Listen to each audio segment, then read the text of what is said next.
This is a tutorial on how to straighten wobbly lines to create a repeat pattern in Illustrator. So as you can see right here we have two different lines.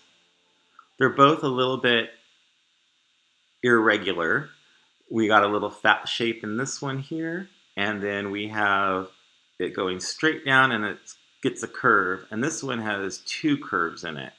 So what our goal is to do here is to straighten these lines out so that we can match the ends eventually. So what we're going to do is go Command R, which is add rulers, and I'm going to bring this into the top edge. I'm looking right here to create my line, and then I'm going to go to the other part. So now you could see there's a vertical, and you could see right here where it starts to go off. So the easiest way to do this is to select your object and go over here to the Puppet Warp. Click Puppet Warp and give it a second.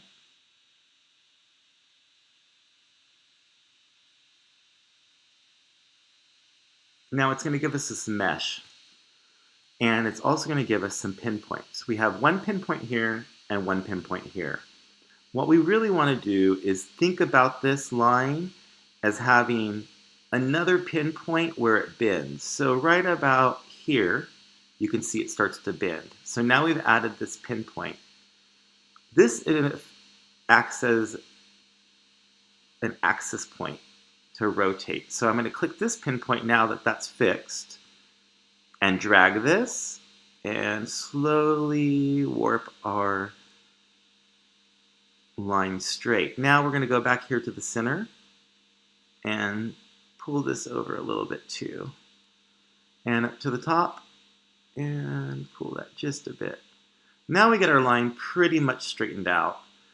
The next thing is we need to match up these sides and make them more even. So what I'm going to do is, it takes a little manual work, but we're going to take our direct selection tool, A on your keyboard, and select just the edge of this one side where it dips in away from the blue line, our guide.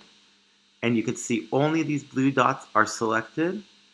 And I'm going to pull just this part of the edge out. Yes, there's going to be some irregular parts where this changes, but we'll go back and patch that up. So I'm just going to continue down here and continue to do that. You only want to take as much of the dots that are affected in the area that dips away from the edge. Oops, that's a little too much. I'm going to grab these up here and just bring that over.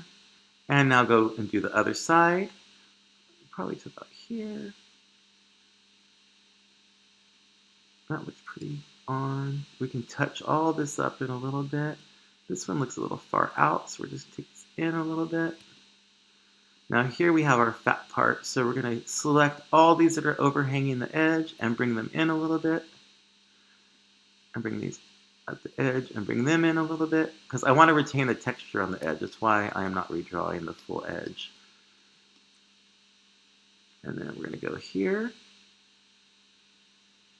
and bring these guys out a little bit. And we're going to go here and bring this edge, maybe just right in here actually. All right. So now we have our edges getting pretty cleaned up here. Now we're going to go over here and we're going to go to our pencil tool. You can also use a smooth tool for some of these, but I prefer the pencil tool. When you double click the pencil tool, you'll have controls that pop up. I like to keep mine for this job when I'm doing something small, right above accurate, but not quite to the middle. This gives us a little bit more accurate line and we can retain more texture. So what I'm going to do is select my object and now just go over the edge and make sure you start on the path and end on the path when drawing. And we're just going to redraw a little bit and it will retain our shape if you connect it back to the path and make your drawing a part of the path. So on these little edges right here where we move two spots, this is where you can go and take your drawing tool, and bring it in and bring it out, keeping it a little rough and wobbly, and now our lines match up. We go down here, it looks a little flat to me, so I'm going to give it a little more texture.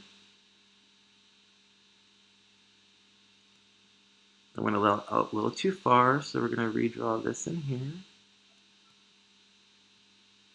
This one, redraw this side.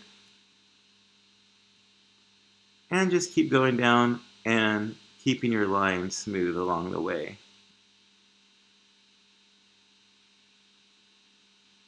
Sometimes I like to go into these areas where they look flat and just give a couple little hiccups here and there to make it look a little more organic.